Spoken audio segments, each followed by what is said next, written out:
Happy Friday, everyone. You made it through another work week. Congratulations to you. Welcome to the Speed Force Media Podcast. This is the show where every Friday we recap our highlights of the comic book movie news you might have missed this week. My name is Eleanor, and here with me is my husband, Derek. Hello. And in today's episode, we picked our favorite comic book movie news topics from the week. And our 6 topics today are: David Zaslav says there's not going to be 4 Batmans, so who's staying and who's going? Andrew Garfield felt his Spider-Man role was undone before No Way Home. Black Adam is unlikely to turn a profit. What does that mean for the sequels? Walter Hamada is now overseeing Paramount's horror team. Black Panther Wakanda Forever's box office going into its second weekend. And lastly, Chris Hemsworth wants Thor's next MCU appearance to be his last. Starting off with David Zaslav, he says there's not going to be 4 Batmans, so what does that mean for the Batmans we have now? Who's staying? Who's going? According to The Wrap, Warner Bros. Discovery CEO David Zaslav teased future plans for DC films on Tuesday under the tutelage of newly installed CEOs James Gunn and Peter Safran. And reading between the lines, it sure sounds like the multiverse is not going to be key going forward. Quote, "I think over the next years, you're going to see a lot of growth and opportunity around DC.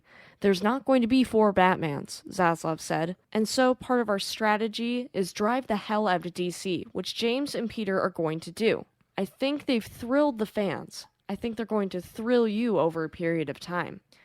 I personally see this as they're going to pare down from 4 Batmans down to more of a limited number. Whether that's 3, 2, 1, we don't know. They could even be adding another Batman. We don't know what their 10-year plan is going forward. They didn't say really what's going on with this, but I could definitely see us going down from 4 to 2 and being very clear and concise on who is Batman going forward. Whether that is Michael Keaton, which I don't see that really being the case, but who knows? Or it could be Ben Affleck. It could be, we know Robert Pattinson's probably going to stay in his own universe. He's probably not going to cross over into the DCU. At least I don't see that happening. So, it could even be a replacement Batman who would be, replacing what Ben Affleck's character would be. So I could see that happening too, but I personally think we're at least going to have 2 Batmans. We're going to at least have Matt Reeves' universe, and it's going to be separate and kind of untouched. And then this is going to be this new Batman or Ben Affleck, whichever one, is going to be our DCU kind of shared universe Batman going forward. Because in the past, I think Warner Brothers, before they became Warner Brothers Discovery, has been all about, keeping things very separate. Everything felt very separate, and it only really started to feel connected when we got the Zack Snyder films. But even other movies that are considered part of that universe, I guess, part of the DCEU, like Suicide Squad, didn't feel as connected to it. So I think they're going to start moving away from that. We don't know because they haven't said. This is just me speculating. But I think they're going to start moving more into an interconnected universe. Because if you look at the animated shows, which I personally love the animated universe, they're all very connected. All the different universes are very connected. It's a huge multiverse. There's tons of characters. I mean, the Justice League is enormous in Justice League Unlimited. So I could see them going in more of that direction, not necessarily having 100 characters in the Justice League, but you know what I mean? Like them having multiple universes and they're connected. Like multiple different franchises and they're all connected. Right, that kind of deal. Kind of like how Avengers is. Avengers has a lot of people that go into it. And I could see them kind of wanting to go that direction, but not exactly the same thing. They want to go the success of the MCU, but I don't think they want to go the same flavor, if that makes sense. They want to do it with their own twist and make it feel DC, make it feel the way it's supposed to. And if they do it properly, I think it'll be really good. Well, honestly, I've pretty much liked everything James Gunn has done as a director thus far, including Peacemaker, or most of it. I loved the Suicide Squad. His humor for me is mostly hits. Some of it does miss, but I forgive it because the rest is so good. So I'm really excited to see where the DCU future is going. I've been a DC fan all my life, and I've ever since the MCU was a thing, I've just dreamt of Warner Brothers giving DC its own studio, and being able to hear the name DC Studios or read it in a headline of an article on the Wrap or Hollywood Reporter is really nice to see in 2022, and is going to be the new norm going forward. And now that they're creating their 10-year plan, I think David Zaslav is kind of using Batman as an example, saying there's not going to be four running around, saying we're going to tidy things up. And Right. I put out a video a few days ago saying that Warner Brothers wants one Batman.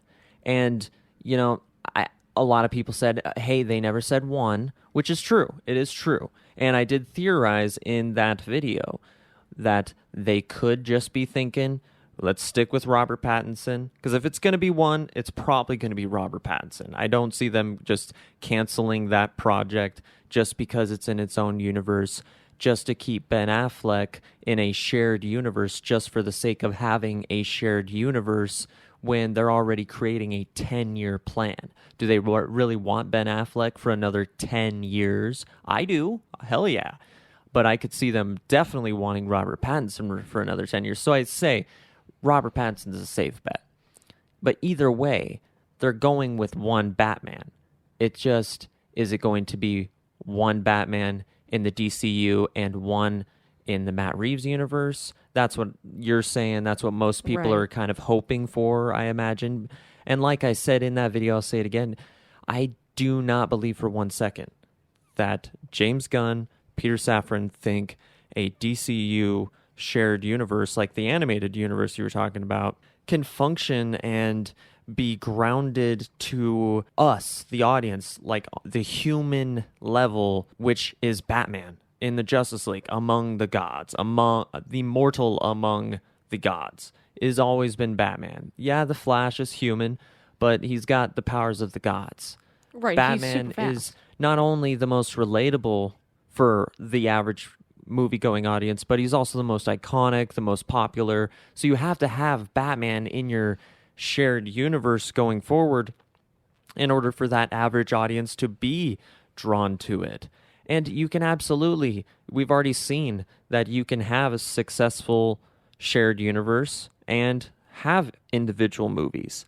Now, the DCU wasn't super successful. It's definitely been mostly mixed, and honestly, it's probably a failed universe in mostly everybody's eyes. But going forward, David Zaslav, Peter Safran, James Gunn, they're tidying things up. They're getting a 10-year plan going forward, and I'm all for it. I'm super excited to see, and hopefully soon we get to hear, what is this going to be?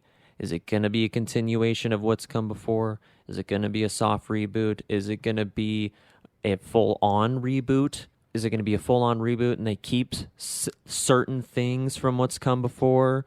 I know before all of the merger stuff was going on, they were thinking Michael Keaton's going to be our Batman in the DCU. Ben Affleck, if he ever comes back, which at the end of The Flash, he said he was good and he was happy and satisfied with what he had put in and felt like he had finally got it done right. So fans were like, okay, it's going to be Michael Keaton moving forward with Robert Pattinson on the side.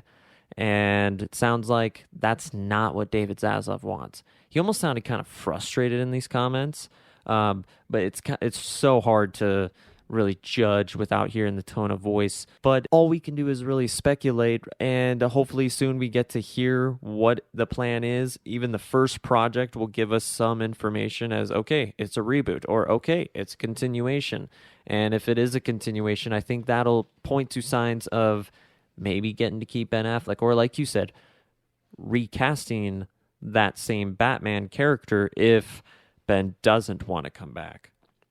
But what do you guys think? Do you think I'm crazy for thinking that they could have a DCU without Batman and that they could just say, you know what, Batman's one of our top franchises. It's been damaged by this shared universe in the past, and we've seen the Dark Knight trilogy be super successful on its own. We've seen the Batman be super successful on its own. We've seen Joker be super successful on its own. maybe they'll think, you know what, Batman is like the sacred jewel. He doesn't get messed around in these other characters. You can have Justice League, kind of like in the Arrowverse. They could have everybody but Batman. Nope, Batman's not going on TV because it would damage the IP. Batman's on a different level than everybody else in the Justice League. So I would say it's not impossible. I wouldn't put money on it. I would say, yeah, they'd be crazy if they thought it would be a great idea to have a Justice League movie without Batman. But do you think I'm crazy? Do you think it's impossible that they might be thinking, hey, maybe we just leave the Batman in its own universe and just leave that character in that own universe and just have our own shared universe with guys like Peacemaker and Harley Quinn and, these low budget characters that have been super successful for them? Yeah, I do think you're crazy. I think they're absolutely going to have to keep their main people in the stable. Otherwise, your big DC fans are not going to have it. And you're not going to have as big of a draw to it because it's not a well-established thing like the MCU is. The MCU took a lot of time to establish these main Avengers, get people to really like the Avengers, bring them in, and then they started going for the abstract people. I don't think you can start with Question and Zatanna and think that it's all going to be okay, or start with just Harley Quinn and Peacemaker and think that it's all going to be okay. You are going to have to include, you're going to have Green Lantern, you're going to have Martian Manhunter, Wonder Woman, Hawk Girl or Hawkman, you're going to have Superman, Batman, The Flash. You have to have, at least to me, your main seven. The core iconic seven. Yes, for your Justice League. And I think if they mess that up, it's going to be hard for me personally, but I think James Gunn and Peter Safran, I have faith in them. I think they're going to do us justice, not to make a total pun out of it. Oh, you totally intended that. Oh, yeah, that Look, was a freebie. I'm not saying it's going to happen. I'm not saying that's what I'm betting on, but they have to at least be thinking about it. They have to I'm sure at they've least crossed that be. bridge. Yeah, so I'm not saying it's what's going to happen or it's probable, but it's not impossible. This is true. You know what we thought was impossible was Andrew Garfield coming back. And Andrew Garfield felt his Spider-Man role was undone before No Way Home. According to Screen Rant, while speaking with GQ, Garfield addressed his feelings about the conclusion to his Spider-Man franchise and his return in Spider-Man No Way Home.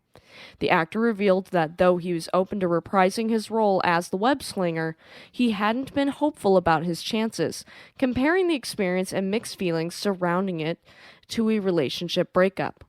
Quote, I don't know if I had an expectation of doing more. I was very open to it being whatever it was meant to be.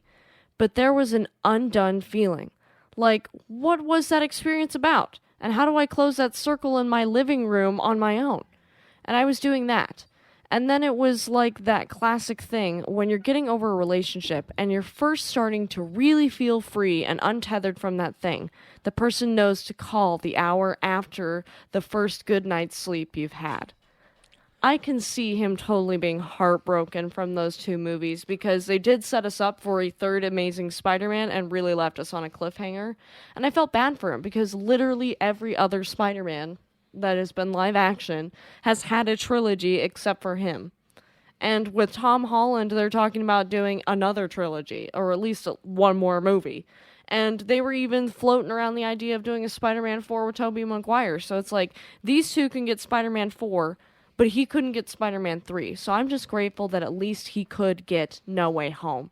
And I'm just happy for him, If I could speak directly to him, I'd say, good for you, man. I'm glad that you got to do that and you got to finally feel closure on that chapter in your life. But that's the thing. Okay, so would you read that second half of his comment again for me? And I was doing that. And then it was like that classic thing when you're getting over a relationship and you're first starting to really feel free and untethered from that thing. The person knows to call the hour after the first good night's sleep you've had. See, when before and after No Way Home released, Andrew Garfield was in the press, it seemed like every single day, promoting one of the 3 movies he did that year, I swear. But after the movie came out, he talked often about the brotherhood that formed between him and Toby and Tom, which is like a dream come true for us fans, right? Because if there was a rivalry between them, that would have been really heartbreaking and would have affected the chemistry, and the film itself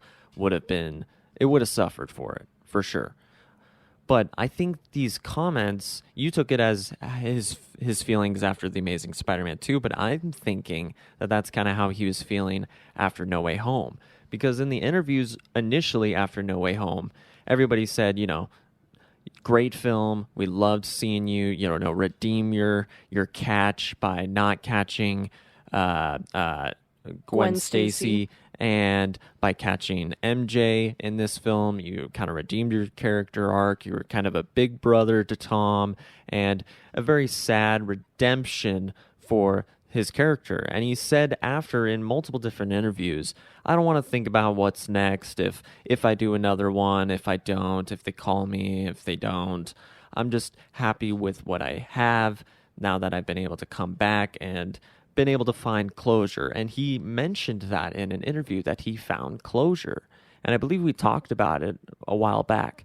And now it sounds like he's maybe not feeling the same way anymore. Maybe something along the lines of, I don't know, the box office being monumental, or seeing the amazing, no pun intended, outcry for his return again, or for an Amazing Spider-Man 3, or just for seeing other, like you said, seeing all of these other successful comic book movies and Spider-Man movies. He's saying, a lot of fans want to see me do it. A lot of fans thought I did a really great job in the last one. I thought he did a great job. I thought he did an amazing job. And I just really want to see... I'm sorry, I just had to. But you know what I'm saying? I think that he is kind of playing coy a little bit. Like, yeah, he might have at one point wanted this to be the last one, because what a way to go out, right? If this is his last appearance, I'm so grateful that we got to see him again. He is my favorite Spider-Man. I know that became super popular to say after No Way Home, but I promise, I was saying it before. And if this is the last time, I'm still grateful. But it sounds like he's not totally satisfied anymore, because he was asking himself and saying in the interview, what was it for? What was it all about? If fans knew my return before the movie came out, then me surprising them was kind of undone. And so then what was the whole thing for? Well, I would answer that with, well, it was for an amazing movie that most audiences loved. Sure, there was some fan service in there, but I thought it was fan service done right. And if it is the last time we see you, dude, then you did great. And it's a great way to send off the character. But it's also a great way to bring him back, and to bring Toby back. So I don't know. What do you think? Do you think there's going to be any more Andrew Garfield Spider-Man in our future? Do you think... had to go over or under. What about Secret Wars? I'm just saying. It's about like their Crisis on Infinite Earths, right? We're going to have Magneto, both versions. We're going to have Wolverine. We're going to have Deadpool in there. I'm just spitballing. What if we also have... I don't know about that.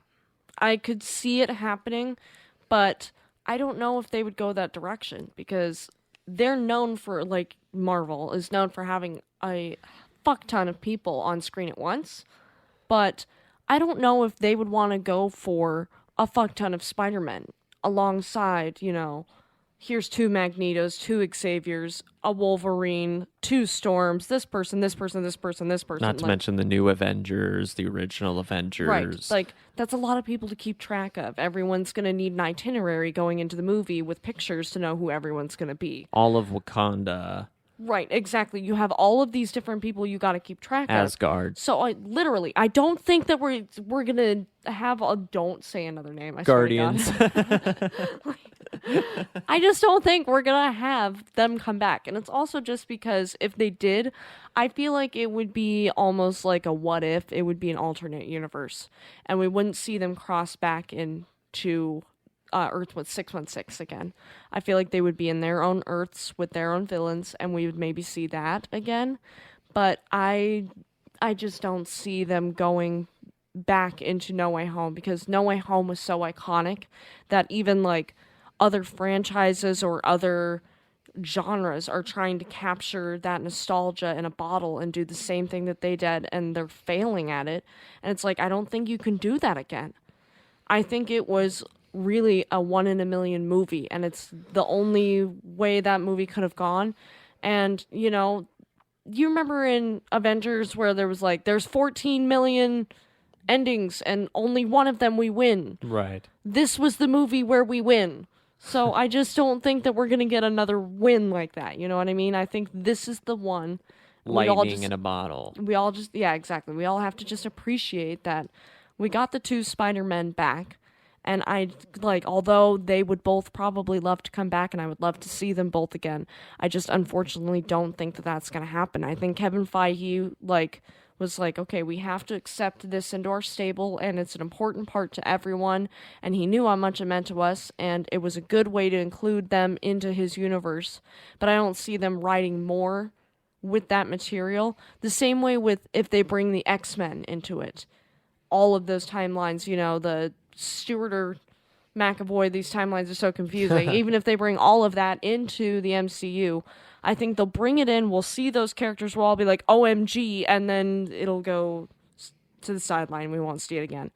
I'm even betting now that Deadpool 3 is going to be the last time we see Deadpool. Could be. So I just think that they're moving in a different direction.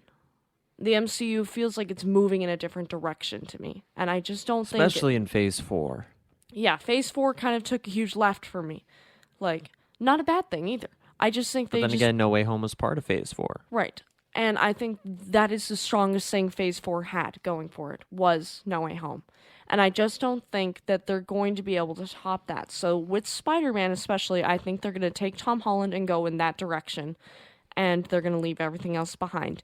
Because if you try to bring up these other nostalgic things as well, if you bring the other 2 Spider-Men into their own movies, I think it's going to muddy the water for Tom Holland.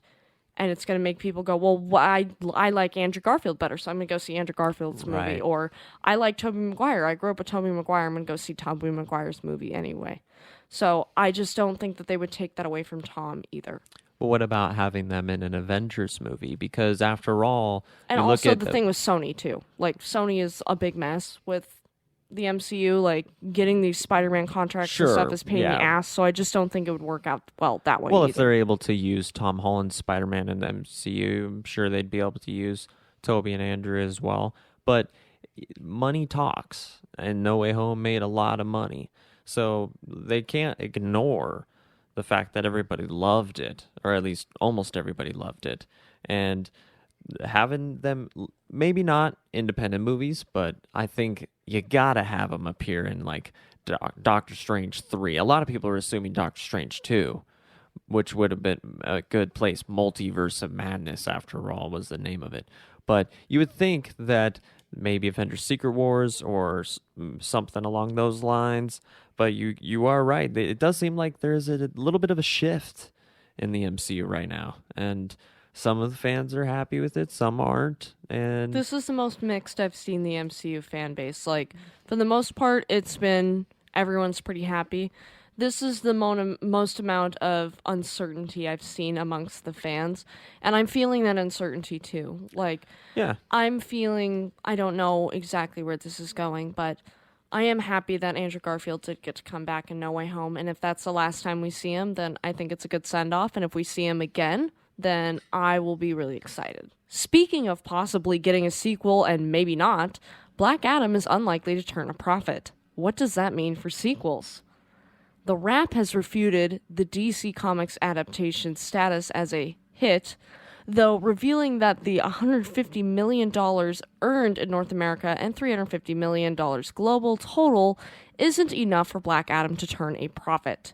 With a $195 million budget, the trade explains that even a final box office haul of $400 million won't take this blockbuster out of the red.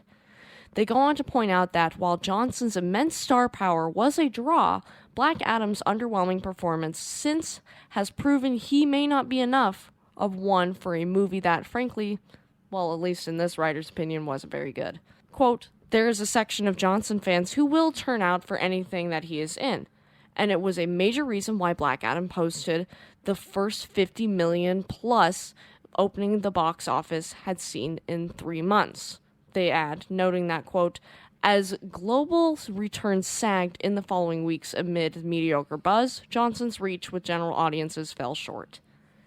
You know, I could see that because to me, Black Adam was a good movie. It wasn't a great movie. It was a superhero movie. That's how I would describe it to you. Is if someone said, how's Black Adam? Like a random person, like, let's just say, like... Your grandma. Yeah, your grandma or your mom. I would look the average movie-going I would audience be like, member. it's a superhero movie with action. With lots of action. That's what it is.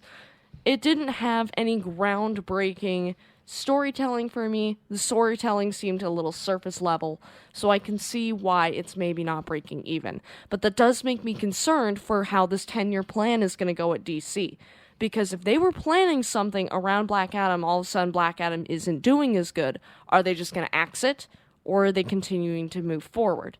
Is David Zaslav going to be like, okay, I'm really going to leave it in the hands of Peter Safran and James Gunn. They have faith in this. We're going to move forward. Or is he going to be like, no, that's not making money. We're cutting that. Because he has been doing things where if it's not going to make money, he cuts it.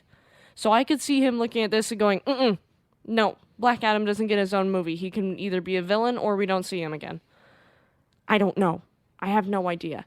Maybe, like, they had Superman in the, in the post-credit scene, and maybe they're going to put him in a Superman movie. Maybe it will be like Black Adam versus Superman or something like that, which, I mean, might be a little too close to Batman versus Superman. Let's get another Superman alone movie first before we try throwing Black Adam in there. But, maybe Black Adam's going to be the villain for Superman, the foil for Superman. Even though I think it would be wasted not to do it with Shazam, I see this going that direction, you know what I'm saying? But I don't know if they're going to do that if it doesn't break even. I'm not sure. Like, I don't work in the movie business, so I don't know how the marketing and stuff works and how these budgets work out, but I'm hoping it at least will break even so that they can be incentivized to do another one. What do you think? I don't think so. I mean, I am by no means an expert, but if we just assume that we triple the budget, which was a $200 million budget, that's $600 million worldwide. Right. It's, made a little over a third of that. And let's say it just has to double the budget. It didn't even make that. It made only 50 million, 60 million more than its budget. Or no, sorry, like 160 million more than its budget. Right, so it got close to doubling. Still got quite. The marketing fees and distribution costs, the theaters costs, all that stuff. So I really don't think this movie's going to even come close. I read a lot of reports that some were saying 400 million to break even. Some said 600 million to break even. And this movie is going to slow down real quick. It might make more than Shazam. I think it's like 10 or 20 million maybe away from Shazam, but it's not going to hit 370 million worldwide. And that's a damn shame because, first of all, I'm a big fan of the character, Teth Adam, Black Adam, from the comics, going all the way back from when Captain Marvel was still Captain Marvel and not Shazam. Right. The Fawcett City, or the Fawcett comic days, right? I think a couple of things. First of all, does James Gunn even want Black Adam in his DC universe? James Gunn, Peter Safran. Do they want Dwayne Johnson? Do they want Henry Cavill? Because we don't know what Dwayne Johnson's contract is, but I'm pretty sure a report came out a few weeks ago that Henry Cavill's contract was for this cameo and this cameo alone. David Zaslav said many times he's a fan of Henry Cavill. He wants to prioritize Superman, but if he's leaving it to James Gunn could look at Henry Cavill and say, no, we want nothing to do with you. We want to erase anything related to Snyder or anything that came before. We want a hard reboot. You're not under contract. And even if he was under contract, they don't have to use him. It just means that if they want to use him, he is contractually obligated.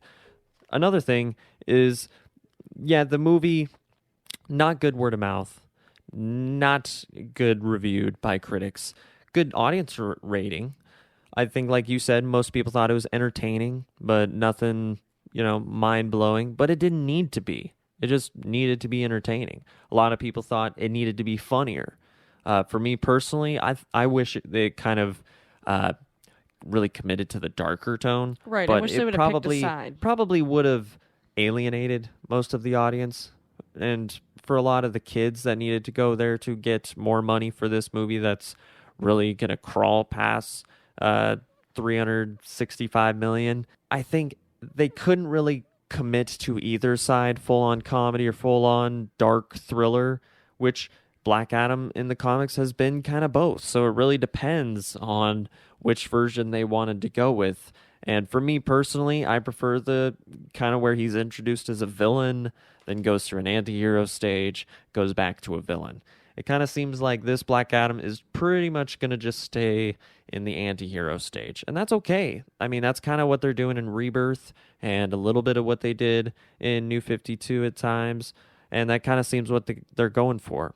But another reason I kind of blame this movie's success is the cheesy plus entertaining dialogue, but the cheesy plus entertaining marketing. Even when Dwayne was doing some of his interviews, I wish someone would make a compilation of all the times Dwayne Johnson said the hierarchy of power in the DC universe, yada, yada, yada. I'm not going to say it because you all know where it goes. And, it's about to change. God damn it. We all know where it was going to go. But I think that's a big part of it, too, was that not only was some of the marketing good that Dwayne was doing, at times I thought he was a marketing genius. At times I thought it was a little over the top. And none of the trailers really did anything for me. You knew the entire movie by the goddamn trailer. Yeah, and I was hoping, hey, maybe we'll get a little bit more. Maybe they're hiding some stuff. And yeah, they were. It was just they weren't hiding much. So I do blame bad word of mouth, unfortunately, poor marketing. And even though this movie is almost a month old now, Black Panther Wakanda Forever is already owning it and is already owning all the box offices and is going to for quite some time. Oh, yeah. Good luck, Avatar 2. Yeah, someone really big to contend with well, Black Panther. No, Avatar 2 will be fine. But, I mean, this is November. That movie's coming out in December. Yeah. Wakanda Forever will still probably be making a little bit of money, though. Don't get me wrong.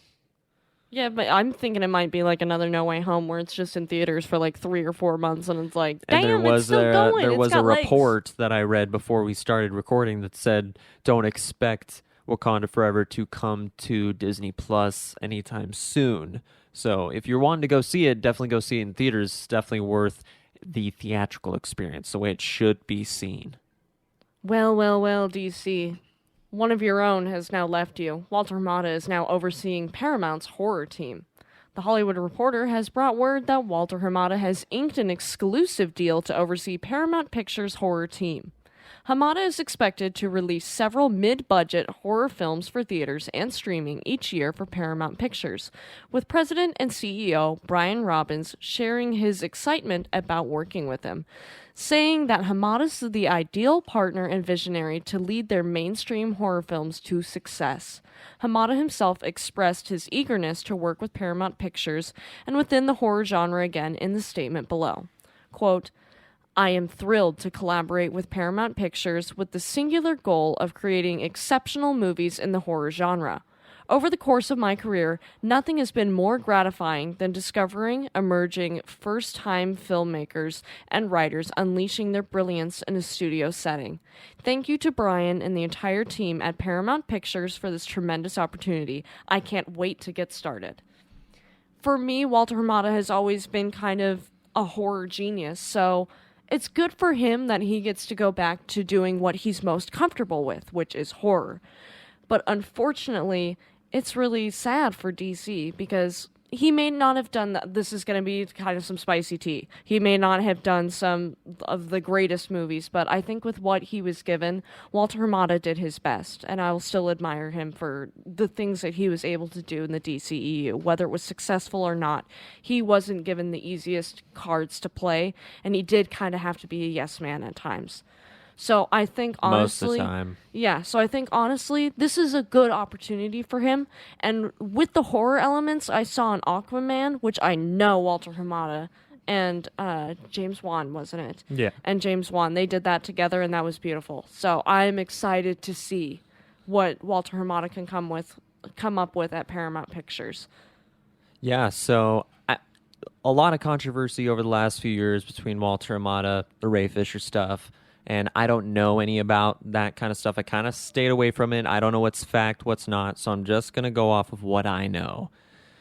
What I know is that, like you said, Walter Amada was chosen basically to be a yes man to Toby Emmerich, and he was never really a DC fan, so when he got the job, I will give him respect for this. When he did get the job, he dove deep into the comics, got a huge stack of comics trying to understand this lore, this world, and never really given true power. But for a lot of the films that he greenlit, I would give a thumbs up. If I was to say thumbs up, thumbs down, like Aquaman, The Suicide Squad, Peacemaker, huge one, The Batman, Joker. He also just so happened to be the guy that did not want Henry Cavill as Superman, so he does lose like 100 points for me with Right. that one. But regarding his horror background, so for his DC background, I give him a thumbs up. For his horror background, he also gets a thumbs up, where you got the It movies, you got the Conjuring movies, Annabelle. Well, I think one of them is great, and then a couple others are eh. But still, you see what he did with that universe. You see what he did with the It movies. It's a big loss, honestly. Not just for DC. I wouldn't say it's a big loss for DC because a lot of people are ready to move on from the Walter Amada era. It's kind of like the Zack Snyder era where there's a lot of hardcore fans that just like attack anybody that even brings up their name. And then there's the fans that are like, okay, I like what they've done, but I can recognize their flaws. And then there's people that are like, no, death by forge pick. So I think that getting away from the Zack Snyders, the Walter Amadas, the people that make the DC fandom really divided, and just bringing them all together with a Kevin Feige like Right. feeling and environment, atmosphere for our fandom. I think that's what's healthiest moving forward. But that's just my opinion. I mean, maybe they could have done great with Walter Amada and Zack Snyder if they were just able to actually do what they were wanting to do. I don't know. But I'm excited either way. I'm also very excited to see if Paramount is going to give Walter Amada the keys and just say, hey, dude, create your own characters, create your own universe, and whether it's a shared cinematic universe, kind of like The Conjuring, if he's just going to do it all over again, or if they have their own films in mind, maybe some big franchises that we're not thinking of. Who knows? But I think the future is going to be bright for Walter Amada, but we'll see. Maybe he'll fall flat on his face and we'll say, yeah, but time will tell. Speaking of something not falling flat on its face, though, Black Panther Wakanda Forever's box office going into its second weekend is looking good.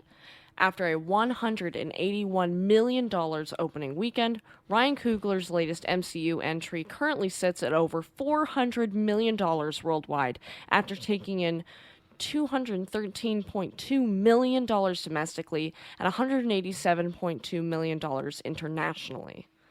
This gives the film the second highest opening of the year behind fellow MCU sequel Doctor Strange in the Multiverse of Madness. It also unseats 2013's The Hunger Games Catching Fire for the biggest November debut of all time, and its $150 million international haul during its opening weekend gives it the fifth highest international opening weekend of the pandemic era. So it's breaking all sorts of records, and I don't see it slowing down anytime soon. The word of mouth of this movie is phenomenal. It is astonishing to me. I think we haven't had a chance to go to the theater, but I think this is a great movie. Like, I confidently, without even seeing it, hearing what other people are saying about it, it sounds like a good movie. Go see it. Go support the movie, especially even if you're just supporting for Chadwick Boseman, rest in peace. Go see the movie. Go see it. Yeah, we're going this weekend, so everyone that I've talked to is given 2 thumbs way up. It's got great critic score, great audience score, and yeah, it's breaking all sorts of records, and it's going to continue. 400 million worldwide already.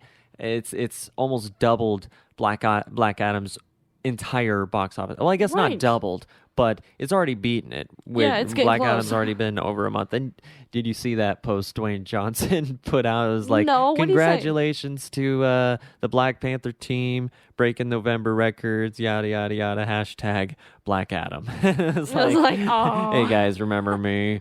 No, you don't. But hey, maybe he's honestly just being a good sport and just, if he was, then hats off to you. I didn't ever doubt you, Dwayne. Right, he's probably just trying to do a little self-promotion to it. Maybe It's like, there's a little bit of both right, in like, there. there can be a little bit of Like, hey, spice to that. You could always do a double feature. Go in Black Panther Wakanda Forever and say, all right, now I just want to unwind with Black Adam. And Right, or exactly. vice versa, one of the two. But yeah, I cannot wait to see this movie. I've heard nothing but great raving praise, not only about the new Black Panther, no spoilers, the entire culture of Wakanda, the soundtrack. Of course, you've got Ryan Coogler directing, as always, which, he hasn't really put out a bad movie yet.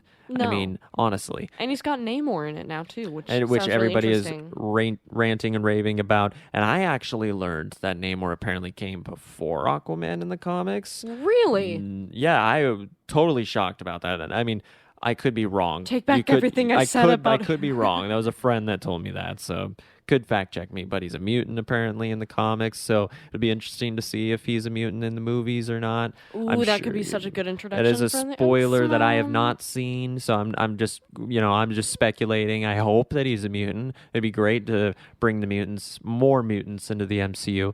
Not But- only that, can we talk about how the box office for this just helps bring the theaters back to life too? Because the pandemic nearly destroyed it, and with this movie, I see so much hope for the movie theater industry. Like, I saw it with No Way Home, but then it slowed down severely after that until Batman, and now here we are again, and it's raging, and I'm so excited, and I'm so happy that this is going to keep the movie theaters alive. Honestly, I was kind of hoping that it would start a nice trickle, kind of positive momentum to end 2022, starting with Halloween Ends. I thought, man, if they had just put that movie only in theaters and gave it a better marketing strategy, Give it a better give it a everything. better marketing strategy for what they could. Maybe it's impossible, but the fact that they put it on Peacock and in theaters definitely did not, cut its knees, cut whatever legs off it would have had.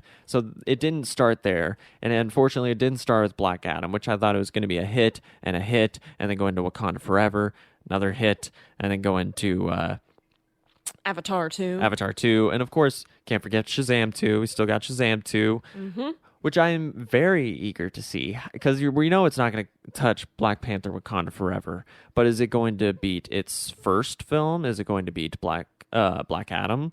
Is it going to it's gonna- beat Avatar 2? I don't think it's going to be Avatar 2. Yeah, Hell probably. No. But I think it is No. going to beat its Definitely first not. film, and I think it is going to be Black Adam. You think so? They've got Eminem's music in the marketing. Absolutely. Oh, done deal right there. Fuck. We're ready.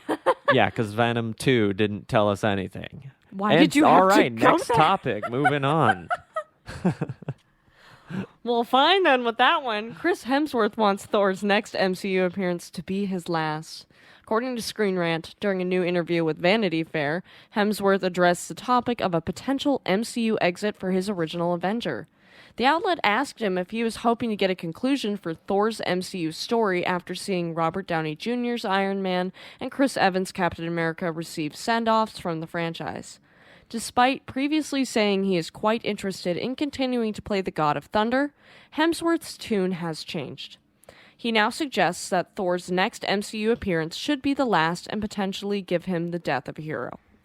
And I quote, "Yeah, for sure. I feel like we'd probably have to close the book if I ever did it again, you know what I mean? I feel like it probably warrants that. I feel like it'd probably be the finale.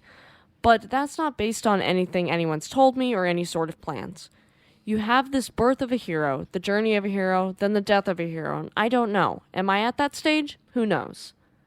I personally think, yeah, Thor probably is due for that. Really?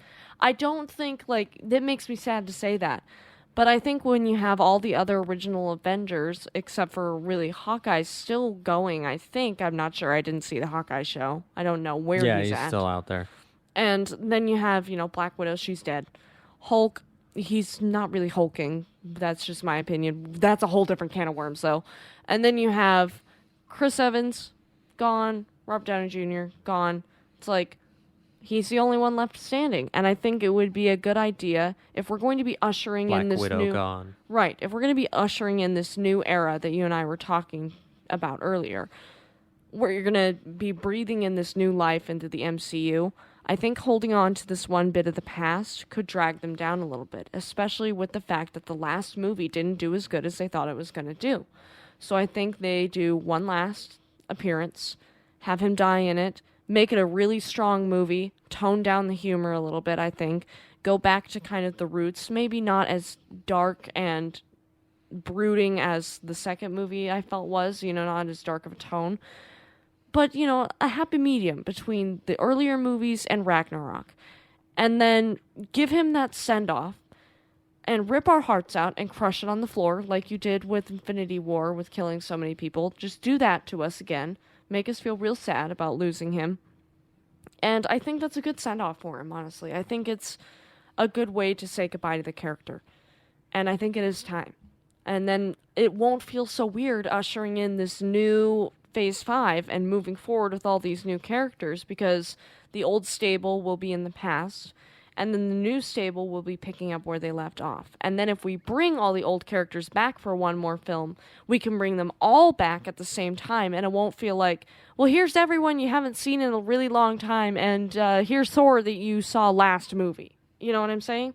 So I think it'll be a good idea if they let Thor rest for a while before you come back into maybe a big team up. And that's saying that they're going to bring a bunch of old characters back in a new movie later anyway. They may not do that. But if they did, then I think it would feel more refreshing to see Thor again if we see him die. What are your thoughts? Well, I think it's interesting because before Thor Love and Thunder came out, it seemed like Chris Hemsworth was just glowing about playing Thor and was just like, yeah, I could play Thor forever and whatnot. And then the movie came out. Not as well received as Thor Ragnarok. So maybe that changed his tune a little bit. But I actually disagree with you about having Thor still around these new characters like Sam's Captain America and the new Hawkeye that they're going to have and all of the new Avengers that they're going to have. Having Thor kind of maybe not be the leader, but kind of a mentor to some of these guys, as well as a familiar face for the average movie-going audience, he's really the last one standing, and he is the most iconic to me out of the ones there. Unless, of course, for some reason they're going to try and make Spider-Man the main Avenger of their new team, which would be great, but I don't see that happening, unfortunately. Thor would be the main guy that we can all look to and be like, hey, this is the one that's been around for over a decade, and this is the one that has been around since Phase 1, right? So I think having him there is a plus, and when he was buzzing about Thor Love and Thunder coming out, I figured, okay, we're going to get Thor 4, we're going to get Thor 5, we're going to get Thor 6. Now I'm wondering if we're even going to get Thor 5, or like you said, maybe Thor sits on the shelf for, the next 5 years or so, and whenever Avengers Secret Wars, I'm just throwing Secret Wars out there because I believe that's the last confirmed project that we know of, right? And so that would be the last, what would it be, Avengers 6, I think. 6? So would it? Or would it be... Yeah, you're right. They're doing another Avengers movie before then. Right. Or, yeah, I can't remember what... King Dynasty, yeah. Yes. So I could see maybe Thor even shows up in that movie. Maybe he dies against Kang. But I could see them maybe having Thor off on the shelf for a little bit, have Loki Season 2 come out, maybe even Season 3, and then leave it not on sort of a cliffhanger, but wrap the show up, not necessarily conclude his character arc, and maybe down the road you have Loki and Thor, I'm just speculating here, reunite together, live action on the big screen, one final time. And you have them, the two brothers from Phase 1, walk off into the sunset together, and they live happily ever after in the afterlife together or whatever. And they both die, like you said. It'd be beautiful. It'd be a great way to either end Phase 5, begin Phase 5. Who knows when they might do it or if they do it. This is just him spitballing, and honestly, this could just be nothing but contract negotiations being held publicly. This could just be, hey, Marvel, Disney, I wasn't too happy with the last film, and you want more of me? Give me more money. It could just be that. So we could be just reading way too much into it like we always do. But, hey, that's part of the fun, right? So Right. I'd love to see Thor continue, honestly, until Thor's 60 years old, or Chris Hemsworth's 60 years old. Probably not going to happen. And he deserves a good finale for his character. What do you think the average movie-going audience thinks, or like the MCU fans even think? Do you think they want to see Thor conclude with the kind of underwhelming reception of Thor Love and Thunder? No, I think that they would want to see at least one more outing. They want a little bit more redemption for Right, Thor. but is that it? Like, am I alone with thinking, I'd be okay with having Thor around? No, I think I'm in the minority. I think I'm in the minority of maybe wanting to see, the end of one chapter to begin another. I think I'm in the minority there. I think most people would rather see all of the Avengers make a return somehow, because I think that the Phase 1 through Phase 3 of the MCU is kind of the sweet spot of the MCU. I think in a lot of people's minds, it's the best phases. And I think some people are scared with the phases that we're moving into, especially with how Phase 4 is. So holding on to part of Phase 1 is almost like having a security blanket. You know what you're getting from Thor. You don't know what you're getting from all these other people. Well, shit. I mean, we don't always know what we're getting. Right, exactly. Thor. Right, exactly. But people, for the most part, feel like they know what to expect from Thor. So that is kind of their security blanket in a way. So I could see why people would want, and you too included in that, would want to see Thor continue on. I'm invested. Right, exactly. You're already invested in this. You don't have to start over with different people and get invested in these other people's story when you don't, like, sometimes you might be like, who gives a crap? And then in other times you might be like, I give a lot of a crap. But, I don't know. For me, it just almost feels a little too messy. Like, I feel like it's blending too much, but not in a way that's working for me. Right. So I think if they want to go in this new direction, instead of dipping our toes in it, you have to jump in both feet. And you're going to have to, in order to do that, for one door to open, another has to close. Thor, probably around Avengers Infinity War, became probably my favorite Avenger. And it's all because of Chris Hemsworth acting. And what the Russo brothers were able to do with him. I loved the first Thor movie, and I didn't hate the second one. It was definitely underwhelming. And then when Thor Ragnarok came around, I absolutely loved it. It was hilarious, and I thought it actually had stakes, but at the same time also being funny, which is very, very hard to do, at least for me. I'm very picky when it comes to humor and where they place it. I don't want it to deflate the epic scene going on around me or the tension, which Marvel does a lot for me, and especially in Phase 4. And this whole phase, even though it's felt very disjointed, hopefully we'll feel more connected in Phase 5, but I wouldn't be surprised if this kind of unknown territory kind of continues throughout at least the first half of Phase 5, if not all of Phase 5. But Phase 5. But who knows? Who knows, right? But I felt like ever since Thor in Infinity War and in Endgame, he was just kind of, I don't know, undone in Ragnarok or Love and Thunder. Like, I thought we had really good momentum, really good growth and change for his character in Ragnarok. They made him a little dumber, but a lot funnier. And then Infinity War, same way, but also a little more emotional, which I loved. And then in Endgame, same thing. A lot more funny, but still emotional. And you also felt the real power of Thor, especially in Infinity War when he shows up screaming for Thanos, fucking bad ass. I didn't feel that in Love and Thunder. And I wonder if Chris Hemsworth maybe watched the movie and was like, yeah, I didn't really feel it either. A lot of fans didn't really feel the thunder. And so I'm just wondering if... He almost kind of felt like a jobber. I don't want Thor to feel that way. He should be the god of thunder. Or the king of Asgard or something. But that's just what I want. Who cares what I want? What do you guys want? Do you want to see Thor 5, Thor 6?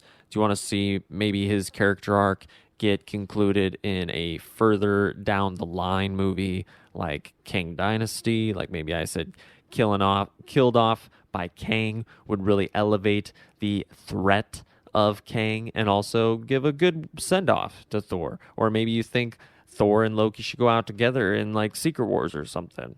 Or maybe we've seen the last of Thor and maybe Love and Thunder was the great way to end his character. Whatever you guys think, we'd love to get your insight into this. And maybe at the end of the day, he will continue to play Thor for another 20 years, and this is just a bidding war. But whatever you think, let us know in the comments. We'd love to hear your thoughts. We will be back next Friday. Eleanor, tell them all about it. Well, if you liked this episode and you're listening on YouTube, please don't forget to give us a like, leave us a comment. We do love hearing from you, and subscribe to our channel for more content in the world of movies, TV, games, entertainment. If you're listening on Spotify, Samsung Podcasts, Amazon Music, or another podcast directory, please don't forget to subscribe and leave us a 5-star review, since it does help us reach more people like you. Thank you guys so much. Have a fantastic week. Have a happy Thanksgiving, since we won't see you again before then. And remember to iron your capes.